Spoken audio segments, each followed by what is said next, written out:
अस्सलाम वालेकुम, कैसे हैं आप सब। आप देखते हैं रिच व्लॉग। आज हम एक आयल बनाने जा रहे हैं जो कि जले हुओं के लिए बहुत फ़ायदेमंद है। फ़ायदेमंद ही नहीं है बल्कि वो एक ट्रीटमेंट है।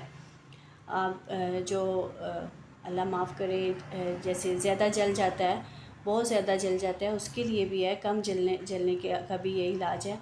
और जैसे हम महंगी महंगी मेडिसिन यूज़ करते हैं और उनसे फिर भी जले हुए का निशान रह जाता है, महंगी महंगी सर्जरी करवानी पड़ती है। और आपको पता है, मैं अपना पर्सनल एक्सपीरियंस ही आप लोगों के साथ शेयर करती हूँ और वही वीडियो बनाती हूँ जिसका मुझे खुद फ़ायदा हुआ हो और मुझे पता हो कि ये चीज़ फ़ायदेमंद है, मैं दूसरों को ये बताऊँ और दूसरों का भी फ़ायदा हो। अच्छा जी, आपको मैं बताती चलूँ कि रमज़ान में मैं ना तवा पीस बना रही थी, अफ्तारी भेजनी थी कुछ घरों में।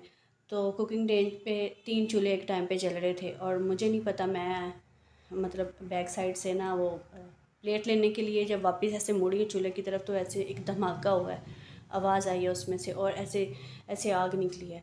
और वो जो आयल था ना फ्राई पैन में, वो सारा मेरे इस हैंड पे गिर गया, लेफ़्ट हैंड पे। और फिर जब इतना बड़ा धमाका हुआ तो मैंने फिर भी इतनी तकलीफ़ के बावजूद कोशिश की कि मैं ना इसका पीछे से ना वो जो कनेक्शन है ना गैस का वो बंद कर दूँ। हिम्मत करके मैंने उसे बंद तो कर दिया, लेकिन नुकसान से भी बच के घर में मज़ीद आग फैली नहीं, शुक्र अल्हम्दुलिल्लाह। लेकिन उससे मेरे पेट पे भी ना मतलब झुलस गया, पेट पेट का काफ़ी सारा हिस्सा। तो आपको पता ही है जलने की कितनी तकलीफ़ होती है। बहुत ज़्यादा तकलीफ़ से मैं ऐसे तड़प रही थी, यकीन करें, बस कुछ ना पूछें उस टाइम जितनी तकलीफ़ थी।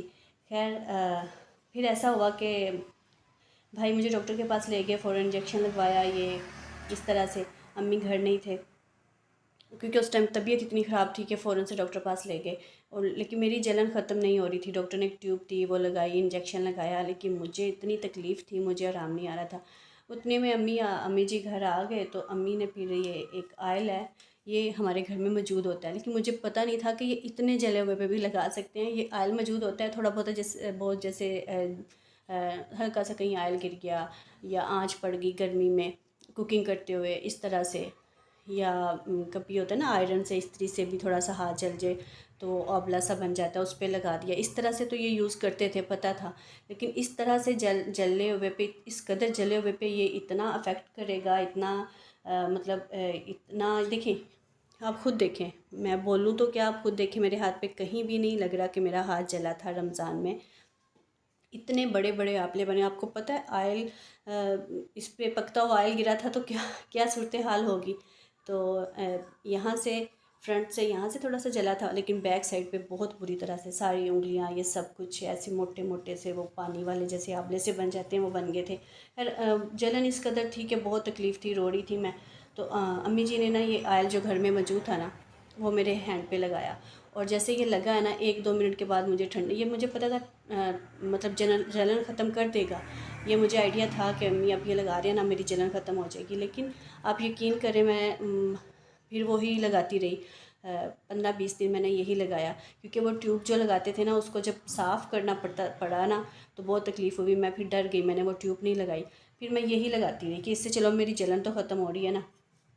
तो ये ऐसे जले हुए के ऊपर जब आप लगाएंगे, ऐसे ठंडक देगा, जलन को फ़ौरन से ख़त्म कर देगा, 2-4 मिनट में ही जलन को ख़त्म कर देगा। फिर आहिस्ता आहिस्ता ये उसके ज़ख़म को भी ठीक भर देता है। और जो रेडनेस और ब्लैक ब्लैक सा होता है और झुलसी हुई स्किन होती है, उसमें थोड़ा सा टाइम ज़रूर लगता है। लेकिन यहाँ से जो थे ना ऐसे, वो मुझे लग रहा था ये वाला जो एरिया ना कभी वापस स्किन मेरी वापस नहीं आएगी। अजीब तरीके से झुलस के ना वो बाल से पड़ गए थे यहाँ पे। तो इसमें थोड़ा सा टाइम ज़्यादा लगा, लेकिन जो दूसरे आंवले थे, निशान थे, ज़ख़म थे, वो 15 से 20 दिन में ठीक हो गए थे। बाकी आप खुद देख लें। अब रमज़ान को अभी चंद माह ही हुए और मेरा हाथ बिल्कुल ठीक है। हम जी, अब इसकी मैं आपको बता दूँ, तरीक़ाकार बताती हूँ कैसे बनाना, कैसे आप इसे बना के अपने घर में रख सकते हैं। और ये है तिलों का तेल। तिल का तेल होता है ना, जो तिल जो हम खाने में भी यूज़ करते हैं, वो तिल, उसका आयल लेना है आपने, पंसार स्टोर से मिल जाएगा।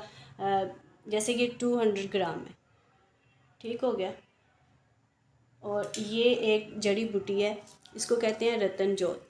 ये भी वहीं से आपको मिलेगी रतन जोत। ये इस तरह से ना, ये देखें ऐसे, ये ऐसे इस तरह से पेपर की तरह है ये ना, ऐसे जैसे पेपर की नहीं रखे होते ऊपर नीचे, इस तरह से हैं। इसमें थोड़ी थोड़ी कहीं कहीं लकड़ी भी होती है। ये आपने क्या करना है, ये आपने 25 ग्राम लेनी है। ये 25 ग्राम है। 25 ग्राम में इतनी ज़्यादा सारी आ गई है। इसको आपने क्या करना है, इसको इस तरह से ना छोटा छोटा कर लेना है। आपको मैंने ज़्यादा सारा छोटा इसलिए नहीं किया था, आपको ना इसकी शक्ल दिखा दूँ, जब लें तो आपको आइडिया हो कि यही चीज़ है, मिलेगी आपको इस शक्ल में। फिर आपने इसको ना थोड़ा थोड़ा सा बारीक कर लेना है और आपने हल्की आंच पे एक बर्तन रखना है। बर्तन आपको याद रहे थोड़ा मोटा हो, पतले वाला ना हो, जैसे हम फ्राई पैन वगैरह जिसमें अंडा वगैरह फ्राई करते हैं वो वाला ना हो, थोड़ा सा वज़नी बर्तन हो। बेशक आप कोई सॉस पैन ले लें जो नीचे से थोड़ा सा मज़बूत हो, या छोटी देज की कोई ले लें, इस तरह से कोई बर्तन लें और उसमें ये ऑयल डालें और हल्की आंच, बिल्कुल स्लो आंच पे आप रख दें और उसमें ये ऑयल डालें। ऑयल आप थोड़ा ज़्यादा भी कर सकते हैं और बेस इसकी वैसे तिल का तेल ही होता है। अगर आपको ये लगे कि थोड़ा महंगा पड़ रहा है तो आप इसमें कोई और ऑयल भी मिक्स करना चाहें तो आप कर सकते हैं, लेकिन बेस इसकी यही है, ये तिल के तेल में ही बनता है। ज़्यादा इफेक्ट इसका यही इसमें ही होता है। फिर आपने क्या करना है, इसको छोटा छोटा बारीक बारीक कर लेना है। करके तो आपने इसके अंदर डाल देना है और आपने आंच को फिर कर देना है मज़ीद स्लो और हल्की आंच पे से 15 से 20 मिनट पकने देना है। पकने के बाद जब ये इसमें अच्छी तरह से पक जाएगा, ये देखें ये मिक्स नहीं होगी, शक्ल इसकी ऐसी ही रहेगी, लेकिन जो इसका असर है ना वो ऑयल में शामिल हो जाएगा। ऑयल अपना कलर रेड कलर कर लेगा। मैं देखती हूँ कि मेरे पास ऑयल बना भी है, मैं आपको वो भी दिखाती हूँ। हाँ जी, मैं आपको ये दिखाना चाह रही हूँ जो घर पे बना पड़ा हुआ है ना, ये पूरी बॉटल होती है और फिर ये आहिस्ता आहिस्ता ख़त्म हो जाती है जब जैसे जैसे ज़रूरत पड़ती है। तो ये बहुत टाइम पहले बनाया था और अभी भी इसमें थोड़ा सा है। ये मैं आपको ना इसकी शक्ल दिखाती हूँ। अच्छा जी, ये ऑयल बनाने के बाद आपने क्या करना है, आपने शीशे की बोतल में ही इसको सेव करना है। इसको आपने प्लास्टिक की बोतल में नहीं डालना, क्योंकि एक तो ये अल्लाह ना करे इसकी ज़रूरत जल्दी जल्दी किसी को पड़े, अल्लाह ना करे, क्योंकि कभी कभी ही पड़ती है।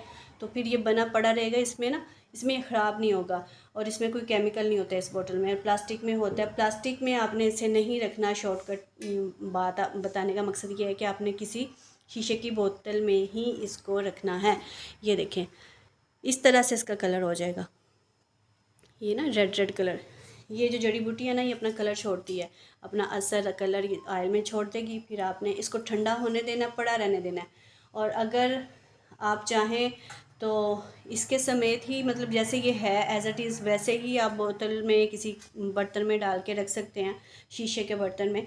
और अगर आप उसे छानना चाहें तो वो भी आप छान सकते हैं, लेकिन इसको अच्छी तरह से ठंडा होने दें। मतलब जैसे आपने रात में बनाया, ओवरनाइट पड़ा रहे, जितना टाइम ये रहेगी अंदर उतना ही इसमें असर होगा। और फिर जब आपको ज़रूरत पड़े आप थोड़ा सा निकाल के इसको लगा सकते हैं हाथ पे कहीं पे।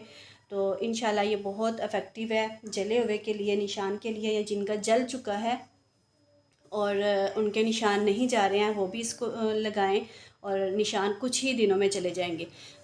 जिस्म पे किसी भी जगह, फेस पे, जिस्म पे, इवन के ड्राई स्किन वाले पिगमेंटेशन के लिए भी इसे यूज़ कर सकते हैं। ऑयल स्किन वालों के लिए मैं नहीं कहूँगी, क्योंकि उनको ऑयल से पहले ही थोड़ा मसला होता है। पिगमेंटेशन के लिए बहुत अच्छी। इसने क्या करना है, इसका काम ये है कि इसने जहाँ भी आप लगाएंगे ना, आपकी जो स्किन है ना उसको वापस अपनी टून में, अपनी जगह पे, अपनी जैसे स्किन है ना वैसे ही इसने लेके आना है। इसे आप मैजिकल ऑयल भी कह सकते हैं कि जिस तरह से आपकी स्किन कहीं से भी डैमेज हुई है ना, ये आपकी स्किन को वापस अपनी ही टोन में लेके आता है। तो ट्राई कीजिएगा। तो मिलते हैं नेक्स्ट वीडियो में। अल्लाह हाफिज़।